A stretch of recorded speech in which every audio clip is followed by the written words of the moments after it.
A Dios que nos está trayendo este día a seguir estudiando su palabra. El día de hoy les doy la bienvenida a todos ustedes. Gracias por estar con nosotros. Gracias por estar acompañándonos.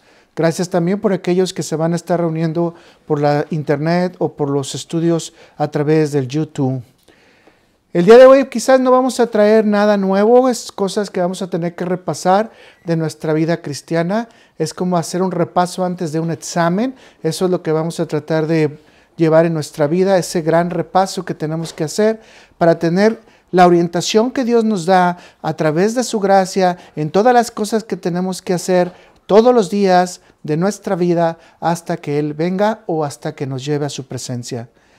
Vamos a continuar entonces en la serie Las Zonas Olvidadas. ¿Y qué hemos olvidado? Pues las orientaciones que Dios nos da para no resbalar. Así que el tema se va a llamar Orientaciones para no resbalar. Y vamos a pedirle a Dios un clamor tipo oración. Dios sustenta nuestros pasos ante las presiones. Así que vamos a estar diciéndole a Dios durante este tiempo, Dios sustenta nuestros pasos ante las presiones. La porción bíblica de la que vamos a partir va a ser el Salmo 17, versículo 5. Salmo 17, versículo 5. Y vamos a leerlo en el nombre de nuestro Señor Jesucristo. Sustenta mis pasos en tus caminos para que mis pies no resbalen.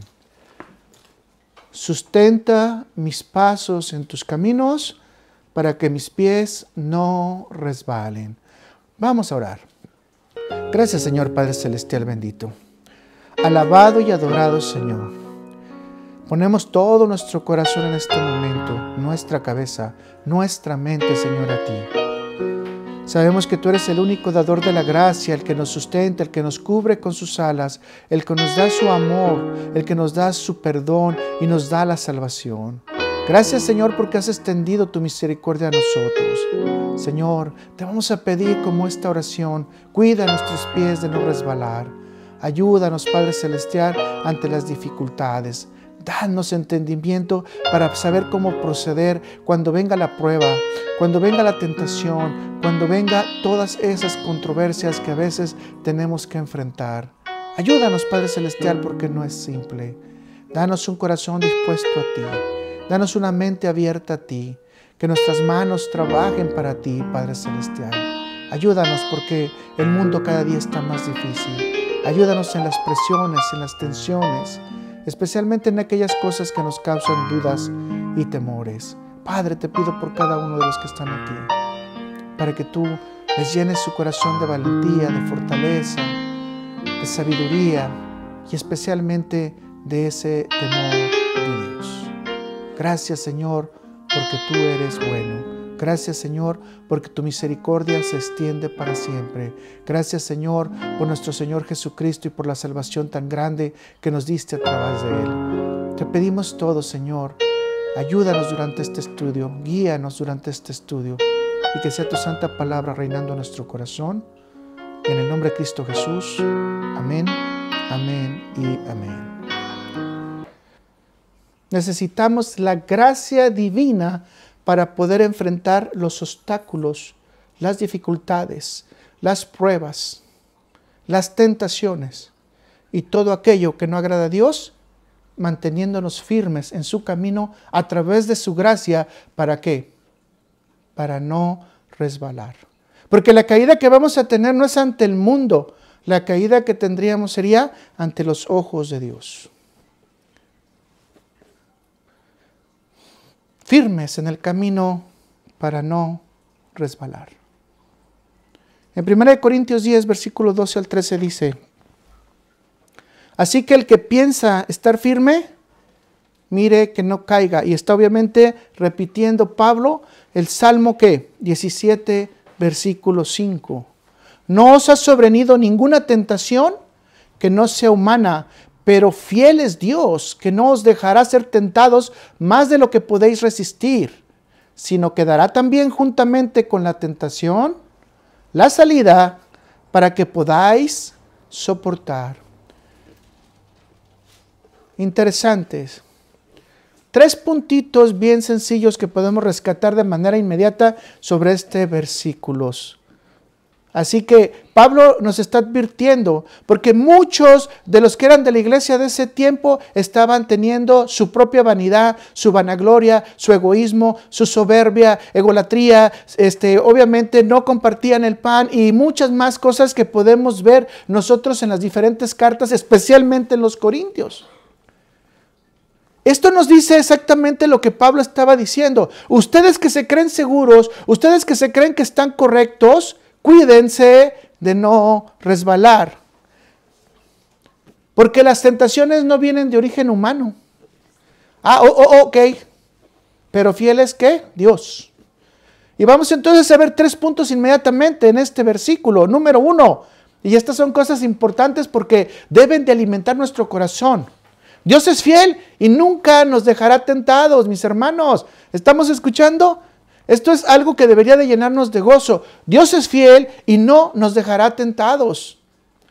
Dice 2, la tentación no es más grande que nuestra resistencia. O sea, no va a haber un problema que nosotros no podamos resistir. Y aún dice el tercero, la tentación está acompañada de la salida. Pablo nos sugiere que en nuestro corazón pongamos ¿qué tipo de equipo vamos a tener? Y Pablo dice en Efesios 6, versículo 13, por tanto, tomar la armadura de Dios. Ahora, quiero que usted subraye esto porque la gente luego dice que se viste de soldado, ¿ok? Tengan cuidado. Aquí fíjese que nos estamos diciendo es que pidamos prestada la armadura ¿a quién? A Dios. ¿Ok? No está diciendo que nosotros vamos a tener la armadura de Dios. ¿Ok? Dios tiene su armadura para nosotros, Dios nos equipa, ¿ok? Dios nos la da, sí, pero no es nuestra armadura. ¿Es la de quién? La de Dios. Si fuera la de nosotros, ¿cómo sería nuestra armadura de nosotros? Imagínese usted, llena de pecado, de cochambre, de malas obras, malos pensamientos, malas situaciones, no sé, malos sentimientos. ¿Cómo estaría realmente una armadura equipada por el hombre? Entonces vamos a seguir leyéndolo. Por lo tanto, tomad la armadura de Dios para que podáis resistir el día malo y habiendo acabado todo, ¿qué dice? Otra vez, estar ¿qué? Firmes.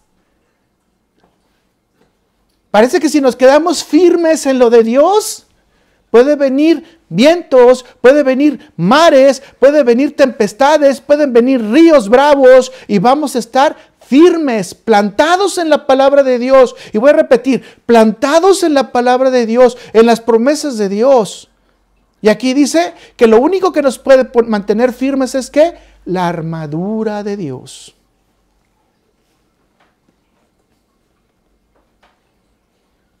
Y con esto ahora sí podemos decirle, Señor, ya tengo tu armadura, pero quiero que sustentes mis pasos.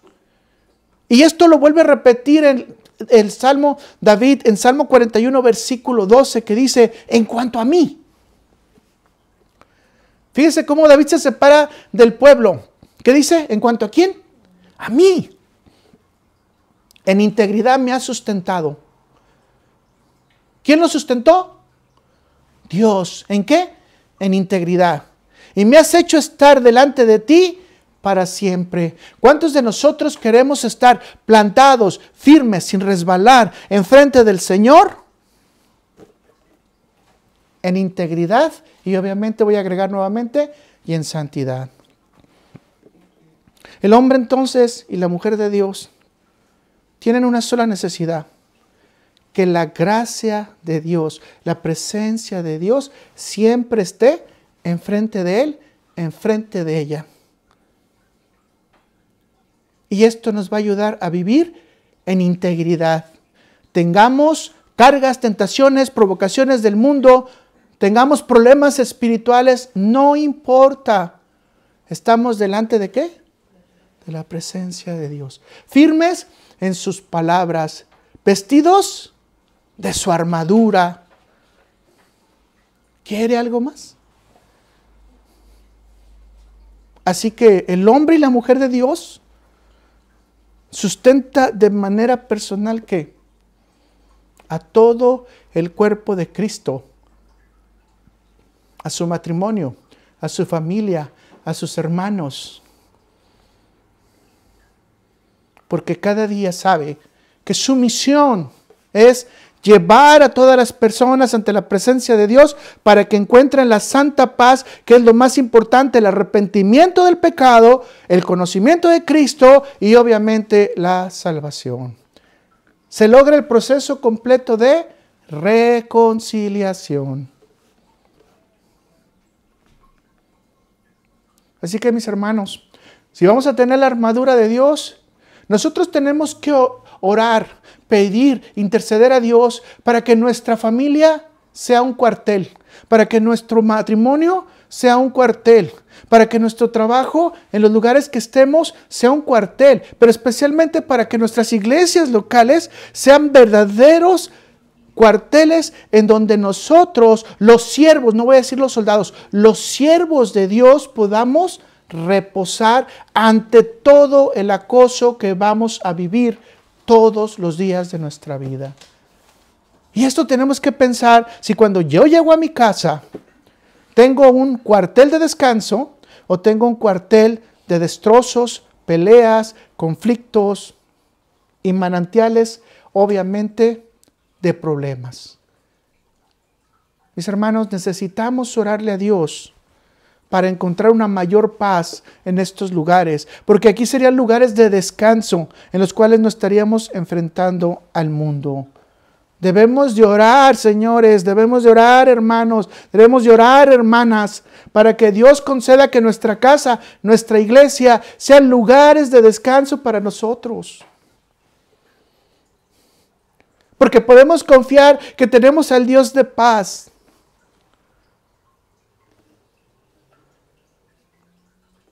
Y ahora sí podemos decirle, Señor, tenemos cuarteles de descanso en ti. Tú habitas en mi casa, tú habitas en esta iglesia. Danos de tu gracia. Y extiende esa gracia a mis hijos, a mis hijas, a mis parientes, a mis hermanos en Cristo. Y aun aquellos que se aparenten ser hermanos que no lo sean, tú tócalos para que ellos también vengan a tu conocimiento. Si te estás dando cuenta, yo no le estoy pidiendo a Dios ahorita riqueza. No le estoy pidiendo oro, no le estoy pidiendo plata, no le estoy diciendo que me dé un trabajo más grande, sino que lo que le estoy pidiendo a Dios es que nos dé lugares de descanso y de paz en nuestra propia familia. Que nos mantenga firmes en su palabra, que nos mantenga firmes en sus ordenanzas, que nos mantenga firmes para no resbalar.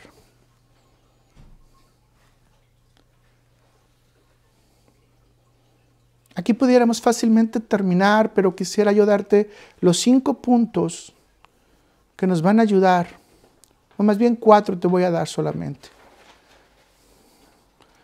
¿Cómo Dios nos va a ayudar ante la presión y la aflicción y la prueba? ¿Y cuál es el recurso o la herramienta que Dios quiere darnos? Y vamos a decirlo así como hemos llevado estos puntos, si tú estás escuchando desde el principio. Ante la presión del mundo, debemos permanecer en la dirección de Dios. El camino es angosto, el camino es espinoso, la puerta es corta, la puerta es chiquita, pero Jesús dijo que tenemos que ir por ahí. Nunca debemos salir del vallado de Dios. Dios nos ha instruido a través de su palabra que independientemente de los argumentos del mundo, sean muy elocuentes o efectivos y atractivos. Escucha lo que te estoy diciendo. Aun cuando los argumentos sean elocuentes, efectivos y atractivos de parte del mundo, ¿qué tenemos que hacer? No escuchar la presión y la dirección del mundo. No podemos hacerlo. En la actualidad estamos teniendo un montón de cosas que parecen muy elocuentes. No me puedo meter en ejemplos específicos porque no quisiera alargar esto, pero por ejemplo, la ciencia es muy elocuente en cuanto a que dice que va a hacer la proyección de vida a través de la nanoterapia, a través de la producción de órganos, a través de la producción de órganos artificiales como órganos orgánicos directamente hechos de fetos. Y voy a remarcar de fetos, de niños que las madres no quisieron. Esto es muy tremendo. Pero la ciencia puede avanzar a través del destrozo de la misma humanidad. La ciencia está retando a Dios porque la ciencia dice que puede dar vida, especialmente la ciencia médica. Sus argumentos son muy elocuentes y muy efectivos y muy atractivos. ¿Por qué? Porque si alguno de nosotros nos dicen que queremos morir, vamos a tener que ser honestos y decir que no. Bueno, no sé usted, pero por lo menos yo. Yo voy a tener que ser muy honesto y decir, si hay alguna opción, esa la quiero. Pero después viene, la pregunta es, como al rey Ezequías, tienes 15 años más de vida, Ezequías, pero la pregunta es, ¿para qué quieres un día más de vida? ¿Qué vas a hacer con un día más de vida? ¿Qué le vas a pedir al Señor con un día más de vida? Vea cómo el mundo empieza a presionar si puedes tener una vida eterna o si puedes tener una vida ya robótica, si te pueden cambiar todos los órganos, nomás dejarte el cerebro intacto y obviamente vivir 200, 500, 1000 años. ¿Qué problema hay? Y luego la Biblia dice que muchos buscarán la muerte y no la encontrarán. Piense un poco que los argumentos del mundo son elocuentes, efectivos y atractivos. Pero el cristiano sabe que lo único que tiene que tener es la palabra de Dios. Recordemos a Israel rápidamente en el tiempo de los jueces. ¿Qué hizo?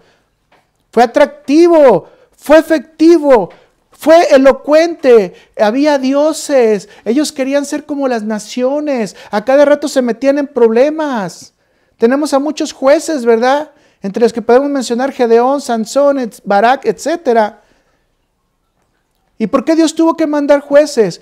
Porque cada vez que Israel desobedecía a Dios, Dios les mandaba plagas, pueblos, para que fueran castigados nuevamente. Israel cayó en los ídolos. Israel cayó en la idolatría, lo que más desagrada a Dios. No solamente eso, cayeron con las mujeres de otras naciones, que desagrada a Dios. Pero sabían cómo regresar a Dios, cuándo regresar a Dios. Y Dios escuchaba siempre su clamor. Y oiga, esto es muy importante, que Dios es tan misericordioso que aún el clamor del desobediente, cuando Dios lo está escuchando, Dios responde. Ahora note que no los hacía salir por su propia mano. Necesitaba a alguien que los sacara. Ahora, esto nos puede tener también a nosotros con mucho cuidado, con mucho cuidado. Porque quiere decir que posiblemente nos metamos en enredos que ya nosotros ya no vamos a poder salir. Que vamos a necesitar de una congregación santa, de una familia santa, para que ore a Dios y salgamos del problema. Hágase conforme a tu fe, dijo Jesús, ¿verdad?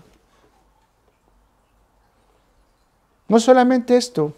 Los ancianos de Israel en el tiempo de Samuel, y esto tenemos que tenerlo muy claro, Samuel era juez, por favor.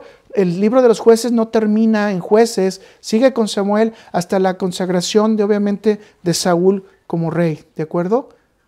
Porque mucha gente hace esos cortes medio raros. No, el último juez de Israel técnicamente fue Saúl, aunque él puso a sus hijos, ok, no los puso Dios, y obviamente Joel y Abdías, que eran hijos de Samuel, eran considerados también jueces. Pero obviamente el pueblo los rechazó y Dios nunca los eligió. Por lo tanto, el último juez real de Israel, ¿quién es? Samuel. Ok, para que cuando usted haga sus cortes en la historia, después no se emborrache también, ¿no? Porque después llega el momento, no es que se terminó el libro de jueces con este último juez. No, espérate. El último juez de Israel es Samuel, técnicamente elegido por Dios. Elí también fue juez y fue sacerdote. ¿Sí queda claro? Para que no nos estemos hablando en otros términos. Entonces, obviamente, Samuel, y ustedes saben esto, está en 1 Samuel 8:7, se disgusta con el pueblo de Israel, porque el pueblo de Israel, ¿qué le dice? Quiero rey como las otras naciones. ¿Qué dice Dios? No te están desechando a ti, Samuel, me están desechando a mí. Ahora, note. ¿Quiénes somos nosotros para apartarnos de Dios. Y ahora, ¿qué misericordia tiene tan grande Dios? Que aun cuando nos apartamos de Él, dice, ok, los voy a volver a traer con cuerdas de amor, con misericordia, los voy a volver a traer a mí. Por eso la palabra de Dios la tenemos que repetir mucho. Lo amamos a Él porque Él nos amó primero. Y aquí está el claro ejemplo. Ya no queremos Dios, ya no queremos estar bajo Dios. Queremos un rey humano. Y hemos hablado de esto, ya no me voy a meter más ahí. Cuando estamos muy cerca del mundo, mis hermanos, tendemos a olvidarnos de Dios. Tendemos a separarnos de la autoridad de Dios. Mas, sin embargo, la palabra de Dios nos advierte y nos dice, en el mundo no hay nada bueno. Vamos a comprobarlo en 1 de Juan 12, versículos 16 y 17. Porque todo lo que hay en el mundo, vea lo que hay en el mundo, prepárese.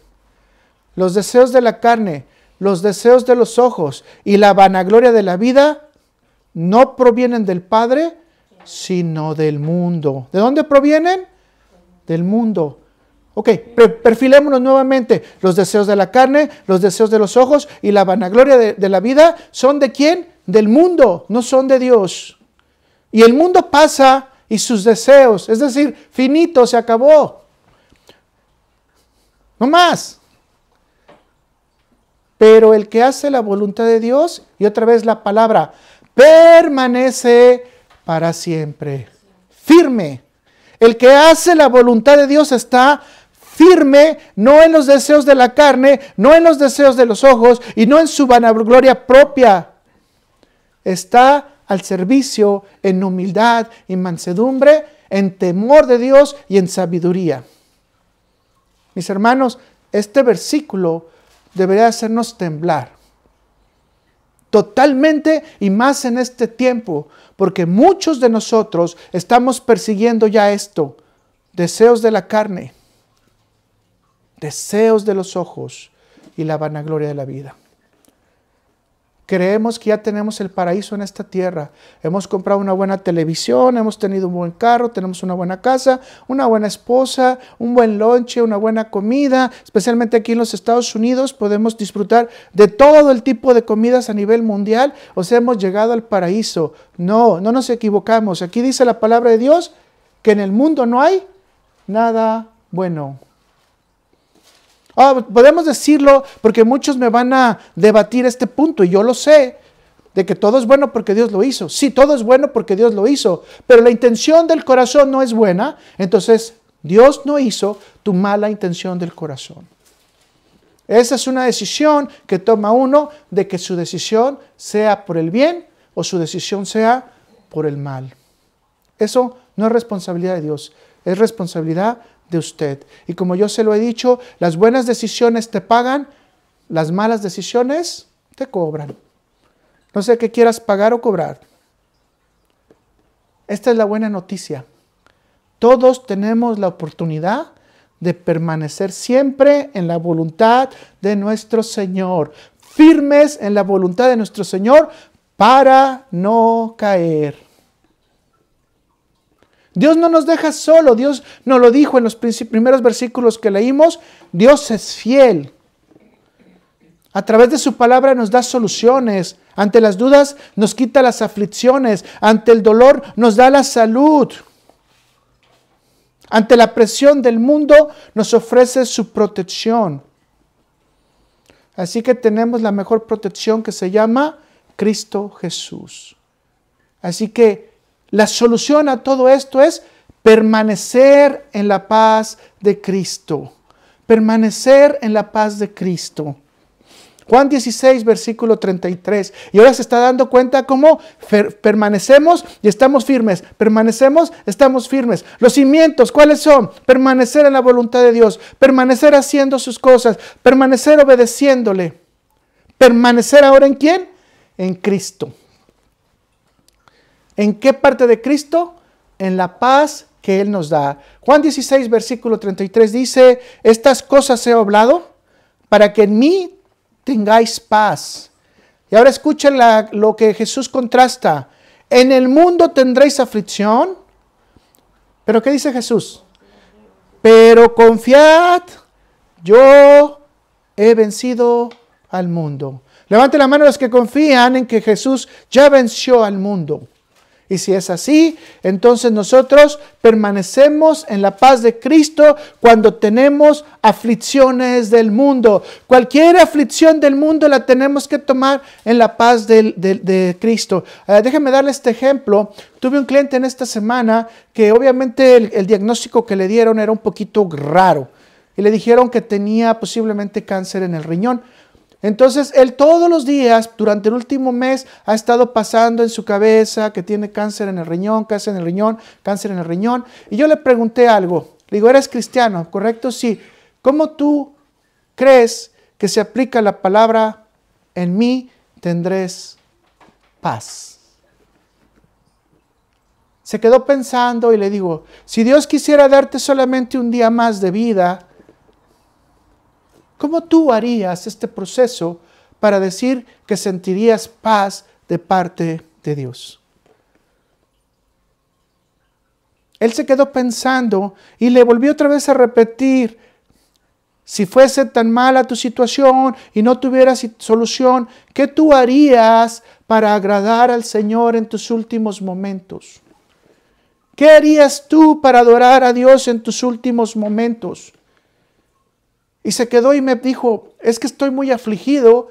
Le digo, en la aflicción, ¿qué es lo que estás perdiendo? Dice, estoy reflexionando que estoy perdiendo la posibilidad de estar en oración en los últimos momentos con mi Señor, si esa fuera su voluntad. Entonces, ¿qué es lo que te haría alegre por este momento? Y dice, sinceramente, estar sano. Y sinceramente, estar en la paz de Dios. Entonces, ¿por qué no empiezas a pedir por tu sanidad? ¿Por qué no empiezas a sentir la paz de Cristo? Porque para eso fuimos creados, para ser albergados en su paz, porque Él nos dice que debemos de confiar, porque Él ya venció al mundo. Así que, hermano, si tú tienes un día de vida y piénsalo tú en tu cabecita, ¿qué harías? Bueno, todo lo que pienses que pudieras hacer, especialmente en favor o de las cosas de Dios, no tardes en hacerlo, porque esto te va a traer mucha alegría. Te va a traer mucho gozo a tu corazón. Te va a traer mucha paz. No digas, voy a adorar mañana. Adora hoy. No digas, voy a orar mañana. Ora hoy. No digas, voy a hablar con un hermano mañana. Habla hoy. No digas, le voy a dar un abrazo a mi esposa, a mis hijos, a mis hijas. Hazlo hoy. No digas, quiero decirte te quiero, papá, te quiero, mamá. Hazlo hoy. Porque probablemente el mañana no solamente no existe para los que están enfermos, sino también para todos los que tenemos existencia y respiramos. Pero caminamos ¿en qué? En la paz de Cristo. En dichos populares pudiéramos decir, no dejes para mañana lo que puedes hacer el día de hoy. Esta es nuestra petición y yo lo quisiera hacer como oración. Señor Jesús, no permitas que fallemos en el día del conflicto.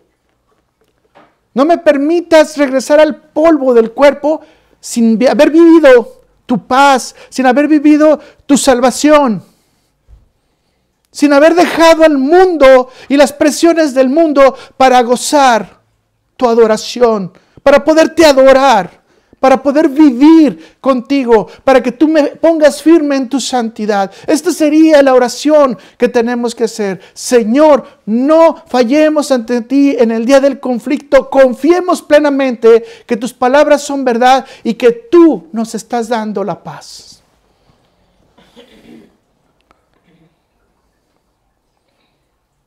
Te pregunto, ¿tú pudieras orar y decirle al Señor, yo creo que ante cualquier situación, tu sacrificio, tu vida, tus promesas me dan esperanza y me dan paz? Esto es lo que nos aleja del mundo. No importa entonces la intensidad de las cargas. No importa la intensidad de las aflicciones, de los peligros, de las depresiones, de las ansiedades, de la locura, de las deudas. Si tenemos confianza, Jesús está con nosotros ante cualquier situación. ¿Y qué dice? Que debemos de vivir en su paz, confiando en que Él ya venció al mundo. Pero además esta promesa que la hemos hecho muchas veces y leído muchas veces en Mateo 28:20, que nos dice: enseñarles y guardar todas las cosas que os he mandado. Y he aquí que yo estoy con vosotros todos los días. ¿Cuántos? Jesús es 24/7 para nosotros. Entonces, ¿por qué no podemos vivir y confiar en su paz? 24/7. Y yo estaré con ustedes todos los días hasta el fin del mundo. Y luego viene la palabra clave: amén. Así sea. Así es. Así será. No hay cambio. Yo soy el de hoy. Soy el de ayer. Soy el del siempre. Estaré con ustedes ¿cuándo? Todo el tiempo. Mis hermanos, vuelvo a repetir, tenemos un Dios fiel y estará con nosotros para evitarnos que resbalemos, que caigamos, que no tengamos confianza, que no temamos, que tengamos fortaleza y especialmente no tengamos la influencia del hombre. Y ahora me refiero al hombre carnal, ¿de acuerdo? No me refiero al hombre espiritual. Porque gloria a Dios que todos los hombres espirituales vinieran y me dieran palabra y me exhortaran y me dieran alimento. Yo estaría feliz porque estaríamos bajo la palabra de Dios. Sería algo hermoso. Veamos lo que dice Hebreos 13, versículos 5 y 6.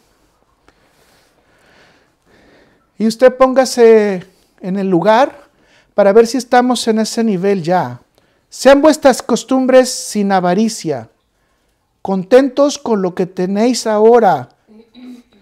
Porque Él dijo: no te desampararé, ni te dejaré, de manera que podemos decir confiadamente: el Señor es mi ayudador, no temeré lo que pueda hacerme el hombre. ¿Tenemos la armadura de Dios? ¿Tenemos a Cristo en nuestro corazón? ¿Confiamos en la paz que nos da? ¿Sabemos que Dios controla el mundo? El Señor es mi ayudador, no temeré lo que pueda hacer el hombre. Mis hermanos, la paz de Cristo es hermosa. La paz de Cristo sobrepasa cualquier presión social que usted tenga. Permítanos entonces adorarle, alabarle en cualquier tiempo de necesidad, porque su presencia está con nosotros y no es su ausencia, sino es su paz la que nos va a llevar todos los días. Vamos al punto número 2. Ante un mundo invisible, no percibido con los sentidos. ¿Dónde nos tiene que ayudar Dios para no resbalar? Ante un mundo invisible, no percibido por los sentidos. Hemos hablado cuando estuvimos estudiando los seres celestiales, tanto los caídos como los no caídos, que nuestros sentidos humanos no los pueden percibir. Pero eso no significa que no estemos en confrontación con ellos y tampoco significa que no tengamos una guerra con ellos. No significa que no estén presentes, significa que nosotros no podemos hacer nada ante eso. Y aquí es donde más se tiene que doblar nuestra fe. Nosotros no tenemos ni una sola influencia. Si creemos en los seres celestiales que dice la Biblia, ya lo hemos estudiado, entonces una mala noticia, nosotros no podemos hacer nada visiblemente ante ellos. ¿Se acuerdan del ejemplo del criado de Eliseo? El criado de Eliseo tenía mucho miedo y tenía tanto miedo porque sabía que estaban rodeados por los ejércitos de guerra y sabía que los querían matar. Eliseo estaba muy tranquilo, echado, y el criado le decía: hey, no te preocupas porque estamos a punto de morir, hay un montón de gente queriéndonos matar y aquí estamos revelando que es la paz de Cristo. Eliseo estaba tranquilo, estaba en paz. Y aquí podemos también traer el ejemplo que ahorita recuerdo también de Pedro, cuando estaba encarcelado, tenía al carcelero a un lado acostado con él, llegó el ángel, Pedro estaba dormido, estaba roncando, estaba tranquilo. Él tenía la paz de Dios. Muchas veces ante este mundo no percibido, invisible, nosotros también tenemos que tener la plena paz de Dios. Dice la palabra de Dios que Eliseo oró para que el criado tuviera una revelación. Segunda de Reyes 6:17, vamos a leer nada más la revelación porque la historia es muy larga. Y oró Eliseo y dijo: te ruego, oh Jehová, que abras sus ojos para que vean. ¿Cuáles ojos pidió Eliseo que se abrieran? ¿Estaba ciego el criado? No. Lo que pidió que abrieran fueran sus ojos espirituales. Entonces Jehová abrió los ojos del criado y miró. Y aquí que el monte estaba lleno de gente de a caballo y de carros de fuego alrededor de Eliseo. Mis hermanos, el mentiroso ahí está. Y viene también a hacernos guerra. Y la Biblia nos habla de los endemoniados. Ahorita no vamos a hablar tampoco de ello. Ok, quizás algún día dedicamos una clase directamente a ellos. Pero la Biblia nos habla de los endemoniados. La Biblia nos habla de gente, perdón, de ángeles caídos que vienen a hacer ciertos daños, obviamente permitidos por Dios. Incluso el mismo Satanás fue permitido para hacer daño a Pedro en el sentido de la duda. Pero no solamente eso, me impacta más Judas, que dice que entró en él y fue y traicionó a Cristo. Cosas que nosotros no podemos controlar. Algunas veces yo me pregunto si mucha gente drogada o los homeless realmente están habitados de espíritus malignos. Y me pongo a pensar que en este tiempo no tenemos a nadie que nos pueda decir: en el nombre de Jesucristo, esta persona queda libre, no solamente de la drogadicción, sino de cualquier demonio que pudiera tener. O legiones de demonios, porque no sabemos. Conocemos casos en los cuales la gente camina hablando con mucha gente y la gente dice: somos muchos. Y cuando tú escuchas estos casos, dice: la gente está bien loca. Hay muchos casos en el manicomio que la gente habla y dice cosas y no son congruentes con locura. Mas sin embargo las dejamos pasar como locura para que nada más se les apliquen los diferentes medicamentos para que las personas estén tranquilas y en paz. Yo quisiera preguntarme a mí mismo, si tuviéramos la fe suficiente para un día en un enfrentamiento, especialmente ante una visión demoníaca real, si pudiéramos nosotros decir: en el nombre de Cristo Jesús, esta persona queda libre. Sí. Porque estamos mandados a eso. Sí sabía, ¿verdad? Estamos mandados a decir que en el nombre de Cristo Jesús esta persona esté sana. Sí lo sabe, ¿verdad? Estamos mandados a decir que en el nombre de Cristo Jesús esta persona pueda ver, se convierta, transforme su corazón. Estamos mandados y tenemos la dirección y el poder. O sea, ¿qué nos hace falta? ¿Qué nos hace falta? Ahora, si tenemos duda, esto Pablo lo aclara. Pablo comprueba que existe una guerra más allá de la vida corporal. Efesios 6, versículo 12, que todos conocen, porque no tenemos lucha contra sangre ni carne, sino contra principados, contra potestades, contra los gobernadores de las tinieblas de este siglo, contra huéspedes espirituales de maldad en las regiones celestes. Mis hermanos, todo esto acontece sin que nosotros nos demos cuenta. Este es un momento de oscuridad para nosotros, pero también es un momento de luz. Porque este momento de luz lo sustenta Dios. Dios es el que hace acampar sus ángeles, como fue en el caso de Eliseo, con nosotros. Dios es el que nos protege. Dios es el que nos manda información. Dios es el que nos da vida. Dios es el que nos da paz ante todas estas posibles, digamos, ataques, no posibles, reales ataques que muchos de nosotros podemos tener. Hay veces que nos agarran temporadas que nos pasa una cosa, nos pasa otra, nos pasa otra y nos pasa otra y no sabemos por qué. Pero sí sabemos que para el que cree en Dios, todas las cosas le sirven para bien. Así que, ¿cuál es la respuesta ante todo esto? ¿Cuál es la solución que Dios nos da? Permanecer con una fe que activa. Permanecer con una fe activa. Matthew Henry dice, muchos que tienen fe, la tienen tan escondida que necesitan buscarla para poder echar mano de ella. Un pequeño inconveniente les desplaza la fe de su lugar. Ocupamos solamente una hormiga, una esquil, para perder la fe. Una cosita chiquita y perdemos la fe. Mis hermanos, la fe debe de permanecer activa. Debemos de estar confiando en Dios, que Él nos protege ante todas estas fuerzas extrañas. Por eso, por esta razón, Pablo nos instruye después en Efesios 6:16 y dice, sobre todo, tomad el escudo ¿de qué? De la fe. Con que podáis apagar todos los dardos de fuego ¿de quién? Del enemigo. Ahora, ¿está hablando de un enemigo físico en este contexto? Puede ser que sí, pero la fe no para ningún dardo. Así que si a usted le mandan un cuchillo ardiente, o le mandan una espada ardiente, o un fierro ardiente, si usted tiene mucha fe lo para, pero si no tiene la fe, le va a atravesar. Entonces aquí no está hablando necesariamente del escudo de la fe en el sentido físico, sino en el sentido ¿qué? El que corresponde a la fe, el espiritual. ¿Y quién es el que puede lanzar los dardos? Bueno, se le conoce como el diablo y Satanás. Pablo entonces nos enseña también que ante todas estas situaciones tenemos que mantenernos firmes en la fe.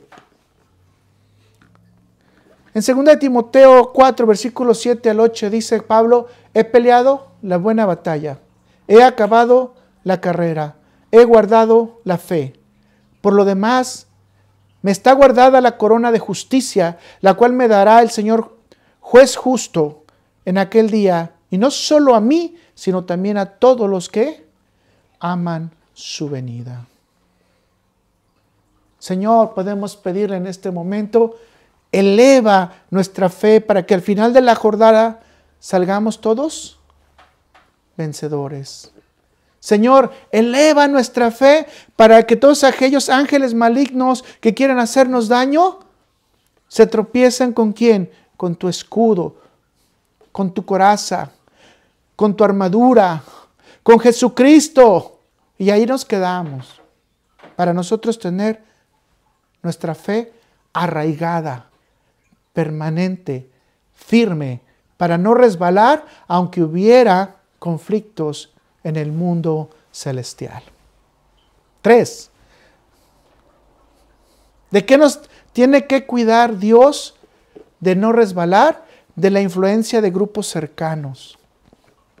Como les decía hace rato, los grupos familiares, los grupos de amigos, los grupos sociales, los grupos locales, la iglesia local, son los que nos tendrían que mantener firmes.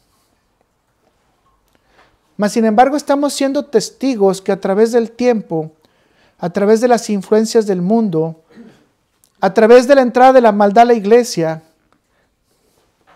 todo se está haciendo al contrario y se está haciendo en contra de la ley de Dios y sus ordenanzas.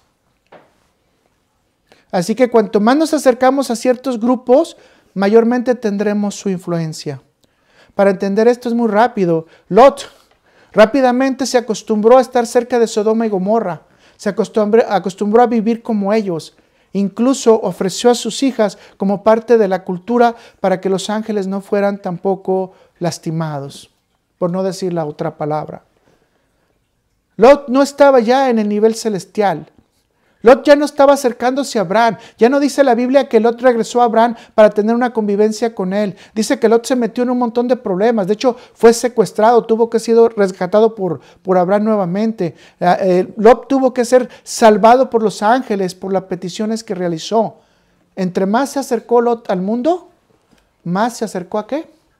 A la destrucción. Si Lot se hubiera permanecido cerca, aun cuando separado de Abraham, ¿qué tendría que haber sido esto? Una historia totalmente diferente. Quizás Lot hubiera visto los fuegos artificiales desde lejos, pero no saliendo corriendo de ellos. Lot tuvo que decirle a los ángeles, espera hasta que llegue a la cueva, porque de otra manera, no podré salvarme, habrá destrucción. Roboán, el primer hijo de Salomón. Cuando el pueblo todavía no estaba dividido, ¿qué hizo Roboán? Fue y consultó a los ancianos, y aquí esto es un aprendizaje muy claro. Los ancianos le dieron un consejo 100% de oro. Permanece con el pueblo, baja los impuestos, sé más integrativo con ellos, ayúdalos y ellos te van a querer como rey. Pero comete el famoso error, Roboán, de ir con los amigos. Gente de su edad, gente ignorante igual que él, y le dicen los amigos, no, dile que si tu padre les dio serpientes, tú les vas a dar, ¿qué? Escorpiones. ¿Y qué dijo el pueblo? Roboán, mucho gusto en haber estado contigo, se divide el pueblo y hay en este momento un Dios para el pueblo de Judá y muchos dioses para el pueblo de Israel. Un rey para el pueblo de Judá y a través de la historia aproximadamente 49 reyes en el pueblo de Israel. Esto es para afirmar la promesa que Dios dijo que de la simiente de David iba a venir únicamente el rey.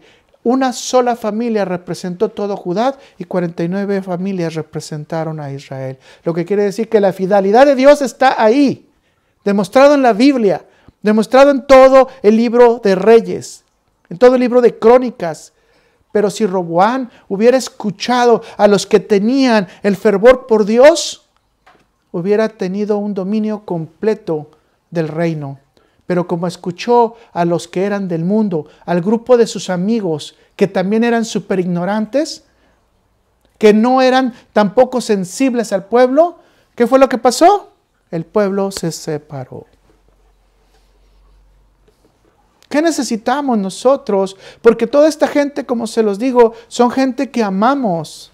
A veces va a ser nuestro hijo, nuestra hija, nuestro padre, nuestra madre, probablemente mi esposo, mi esposa, que no podemos pedir destrucción para ellos, ¿verdad? No podemos hacer lo que David hizo, las implicaciones, ¿no? Que se le rompan los dientes, ¿no? No podemos decir eso.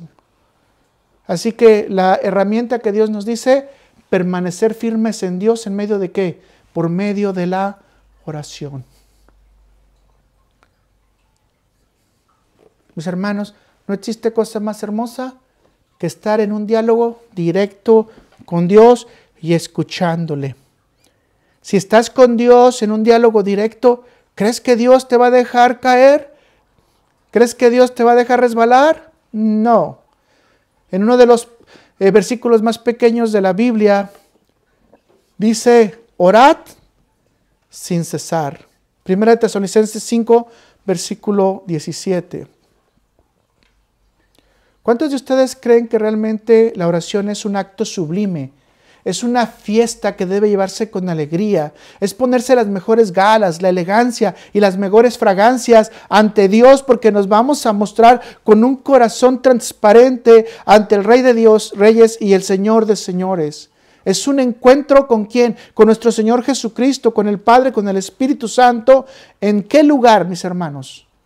En el lugar celestial.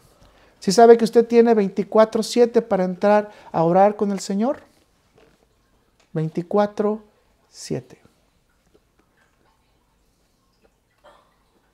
¿Cuál es el problema? Que no oramos. Ante los problemas de nuestra familia, los problemas de la iglesia, ¿cómo podemos pedir a Dios que se encargue de solucionarlos si no oramos? Spurgeon dice, la oración sin Dios es un conjunto de palabras. Leonardo Ravenhill dice o comenta que la oración es como la sirvienta despreciada. Es lo más hermoso, el mejor adorno, pero está abandonado en la cocina. Y yo voy a decir, no nomás en la cocina, debajo del closet o probablemente en un ataúd donde nadie lo pueda ver. Las sesiones de oración son las más concurridas en las iglesias, ¿verdad? Pero usted haga un festival del 16 de septiembre y todo el mundo está ahí. Haga uno de Halloween y todo el mundo está ahí. Celebre y después critica a los católicos por San Valentín, pero está celebrando el día de San Valentín. Mis hermanos, por favor, sea serio con Dios. Sea seria con Dios. Martin Lloyd-Jones dice, la oración es el punto donde la mayoría de nosotros fallamos. John Piper dice, expresa que la oración es un walkie-talkie de tiempos de guerra, no un intercomunicador doméstico, sino que debe de ser una herramienta adecuada correctamente en las manos del cristiano, porque estamos en tiempo de guerra. ¿Entiende que esta es un arma poderosa? Tan poderosa que requiere que nos presentemos a Dios con humildad para que los oídos de Dios estén atentos a nuestras peticiones. Tú sabes dónde está el lugar de oración, ¿verdad? Tú sabes dónde se encuentra el lugar de oración del creyente, ¿cierto? En Hebreos 4, versículo 16 dice, acercaos pues confiadamente, ¿a dónde? Al trono de la gracia para alcanzar misericordia y hallar la gracia para el oportuno socorro. Ay, mis hermanos.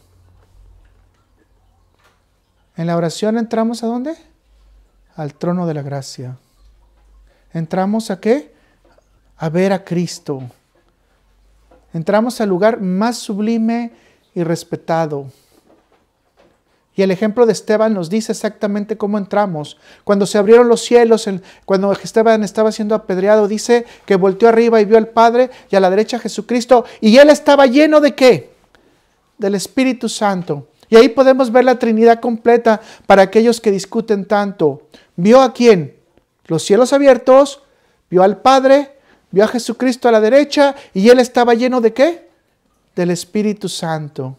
Así que mis hermanos, cuando entramos nosotros al trono de la gracia, vamos a ver al Padre, vamos a ver a Jesús y nosotros vamos llenos ¿de qué? Del Espíritu Santo de Dios.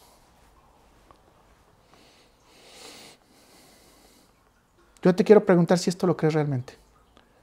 ¿O piensas que es un juego o un cuento de hadas? O quizás mejor una fábula.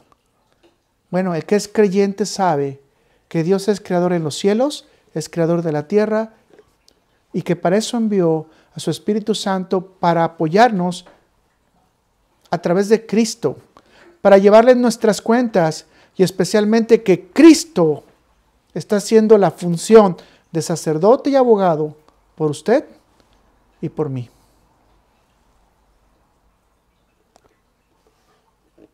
¿Quieres tú orarle a Dios para que te enseñe el verdadero poder de la oración? Ocupamos una herramienta actual que pueda cambiar nuestra vida. 4. ¿En qué necesitamos que Dios afirme nuestros pasos? Sustente nuestros pasos en sus caminos para que no resbalen. En enfrentar nuestra propia humanidad, nuestra propia mente, nuestro propio corazón. Déjame decirte que yo creo que esta es la tarea más difícil. Evitar los impulsos de nuestra propia voluntad. Y usted conoce el ejemplo de Saúl. A Saúl se le dijo, tú vas a tener que esperar 7 días para que hagas los sacrificios y de ahí en adelante te diré lo que tienes que hacer. Saúl escuchó, se fue, empezó a la guerra en Gilgal y cuando llegó la guerra se desesperó porque veía que la gente desertaba y veía que Samuel no llegaba. ¿Cuál era su instrucción? Espera 7 días. Llegó y empezó a hacer ofrendas de paz y holocaustos. ¿Qué le dijo Samuel? Locamente has actuado. Ahora déjame decirte porque ya lo hemos estudiado. Nuestra naturaleza pecadora, nuestra naturaleza caída, puede pensar que está haciendo las cosas bien ante Dios. Pero si Dios dice que no son así, no son así. No pienses que estás trabajando para Dios cuando estás trabajando para ti mismo. Mucho cuidado con esto. Mis hermanos, en Filipenses 2, versículos 3 y 4 dice, no hagáis por contienda o por vanagloria Antes bien, ¿con qué? Con humildad. Estimando cada uno de los demás como superiores a él mismo, no mirando cada uno lo suyo propio, sino cada cual también por lo de los otros. Te tengo una mala noticia. Nuestra propia humanidad, nuestra propia mente, nuestras propias deducciones, nuestro propio razonamiento humano nos pueden desviar de los caminos de Dios. ¿Cuál es la única forma que podemos trabajar con esta humanidad caída? Permaneciendo en la guía del Espíritu Santo. Juan 14, versículo 26 y 27 dice Jesús: Mas el Consolador, el Espíritu Santo, a quien el Padre enviará en mi nombre, Él os enseñará todas las cosas y os recordará todo lo que yo os he dicho. ¿Qué va a hacer el Espíritu Santo? Enseñar todas las cosas y recordar todo lo que Jesús nos ha dicho. Y ahora sí, esta frase que siempre la debemos de recordar en nuestro corazón: la paz os dejo, mi paz os doy, yo no os doy como el mundo la da. No se turbe vuestro corazón, ni tenga miedo. Mis hermanos, la única manera que nosotros verdaderamente, como nacidos de nuevo, podemos confirmar que somos nacidos de nuevo es cuando el Espíritu Santo nos redarguye y nos lleva a todo pecado y a toda justicia y nos deja saber que no estamos haciendo las cosas bien. Juan 16, versículo del 8 al 11 dice: y cuando Él venga, convencerá al mundo ¿de qué? Escuche, de pecado, de justicia y de juicio. Nosotros mismos no nos podemos convencer. Estamos en una forma pasiva. Aquí se ve que el Espíritu Santo está de manera pasiva. Necesitamos ¿qué? Que el Espíritu Santo esté activo para que nosotros podamos entender la convicción del pecado, de justicia y de juicio. Y luego dice: de pecado por cuanto no creen en mí, de justicia por cuanto voy al Padre y no me veréis más, y de juicio por cuanto el príncipe de este mundo ha sido ya juzgado. Mis hermanos, el Espíritu Santo es la guía del creyente. Y el Espíritu Santo nos aleja de toda la humanidad caída. La palabra de Dios nos ayuda a hacer cosas positivas, a hacer cosas buenas, porque podemos hacer toda obra. Sin el trabajo del Espíritu Santo, nosotros no podemos llegar a conocer las Escrituras ni entender la voluntad de Dios. El Señor nos permita que el adversario no nos acose cruelmente y nos destruya pensando en que somos cristianos. ¿Escuchó lo que le dije? Que no lleguemos a la vanagloria, a la soberbia y al orgullo de pensar que somos cristianos y que nos agalle y nos destruye. Recuerden ustedes cuando se acercan estos amigos y le dicen a los demonios: hey, en el nombre de Cristo Jesús salen. Y luego los demonios dicen: pues a Pablo y a Jesús conocemos y los mandaron ¿cómo? Desnudos. O sea, es decir, no podemos permitirnos enfrentar a los adversarios y especialmente enfrentarnos a nosotros mismos sin la convicción de que el Espíritu Santo nos está guiando a toda verdad, a todo autoanálisis. Por eso dice la palabra de Dios que nos tenemos que autoevaluar. Así que, Señor, danos de tu gracia para que empuñemos la espada del Espíritu Santo. Efesios 6, versículo 17 al 18 dice: y tomad el yelmo de la salvación y la espada del Espíritu, que es la palabra de Dios, orando en todo tiempo, con toda oración y súplica en el Espíritu, y velando en ello con toda perseverancia y súplica. ¿Por quién? Por los santos. Permíteme concluir con esto.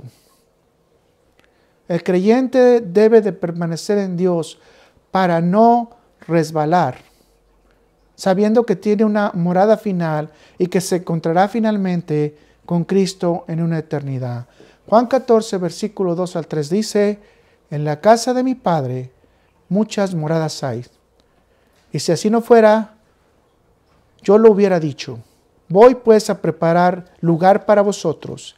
Y si me fuere y os preparare el lugar, vendré otra vez y os tomaré a sí mismo, para que donde yo estoy, vosotros también estéis. Señor, danos fuerza para creer que nuestros cuerpos se van a levantar de la tumba. Señor, danos fuerza para creer que si tú vienes nos vas a levantar de esta tierra. Señor, que nuestra alma esté en tu presencia y estemos en tu gloria. Señor, que tu presencia nunca se aparte de nosotros, que nos permitas crecer en fe, en oración, y que el Espíritu Santo no lo constringamos jamás para estar listos en el tiempo malo, al igual que para estar listos para dar consolación en el tiempo bueno. Aunque la palabra de Dios nos dice que todos los días son malos. Vamos a orar. Gracias, Padre Celestial bendito. Ayúdanos el día de hoy a crecer más en ti, Señor. Señor, a veces carecemos de mucha confianza, de mucha fe. Fallamos en la oración. En ocasiones incluso no creemos que las cosas extraordinarias se puedan hacer reales. Ayúdanos, Señor, a saber que hay un mundo etéreo, un mundo no material, Señor. Un espíritu que está dispuesto, pero también una carne que a veces es débil, Señor. Ayúdanos a que esa carne se ponga fuerte, Señor. A que ese espíritu esté ferviente en ti, en oración, en adoración, en fe, Señor, en el conocimiento de ti, Cristo Jesús, especialmente haciendo ese pedido de paz para cada uno. Señor, te pido por las familias, te pido, Padre Celestial, por ellos, te pido por nuestras casas, Padre Celestial, te pido por los amigos que están alrededor de nosotros, igual también por nuestros enemigos, Padre Celestial, para que tú pongas tu mano de poder y tengamos también lugares de refrigerio. Señor, somos triunfadores en ti, solamente en ti, pero sin ti no somos nada. Ayúdanos, Padre Celestial. Ayúdanos a salir de las cosas negativas, de las áreas en las cuales no queremos realmente nosotros voltear a ver la cabeza que estamos mal. Te pido, Padre Celestial, que aumentes nuestra fe, aumentes nuestra credibilidad, que aumentes nuestro corazón, que quites nuestros pecados. Ayúdanos a apartarnos del mal, Padre Celestial, y que seamos verdaderos siervos tuyos, Señor. Bendice esta casa, bendice las manos que trabajan, bendice también a los enfermos. Y en tu santa voluntad pedimos, Padre Celestial, que también sanes a aquellos que en este momento están padeciendo. Ayúdanos en nuestros trabajos, Padre Celestial, que seamos luz en la oscuridad. Ayúdanos, Señor, a llevar tu santa palabra y el Evangelio. Abre las cabezas de aquellos que las tienen cerradas. Abre los oídos de aquellos que no escuchan tu palabra. Abre para nosotros nuestros ojos celestiales para poder ver, Señor, para poder entender que no solamente estamos solos en este mundo, sino que hay un mundo que nos rodea. Bendice también nuestra paz, Señor, que hemos alcanzado. Pero especialmente mantén nuestros pies en tus caminos para que estemos firmes, para que estemos arraigados y, como dice tu palabra, que permanezcamos siempre en obediencia a ti. Gracias, Padre Celestial, por este tiempo. Amén, amén y amén.